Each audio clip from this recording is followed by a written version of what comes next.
ایک بندہ ضرورت مند ہے، کسی سے قرضہ لیتا ہے بیچارہ، تو اب اس کا قرضہ کیسے جلدی واپس ہو جائے، اس کے لیے کوئی اسلام نے طریقہ بتایا ہے؟ جی، ہمارے پیارے نبی صلی اللہ علیہ وآلہ وسلم نے بتایا، فرمایا پیارے آقا صلی اللہ علیہ وآلہ وسلم نے کہ جب بھی بندہ کسی سے مال لے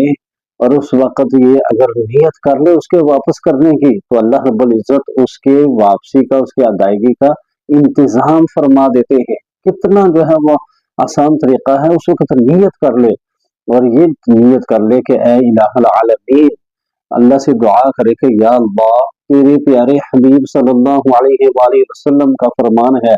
کہ اگر بندہ واپسی کا پہلے ہی ارادہ کر لے تو یا الہ العالمین تو اس کی ادائیگی کا بندوبست فرما دیتا ہے۔ الہی میرے بھی اس قرضے کا بندوبست تو ہی فرما، میں کمزور ہوں، ضرور اللہ مدد فرمائیں گے، اللہ عمل کی توفیق عطا فرمائے۔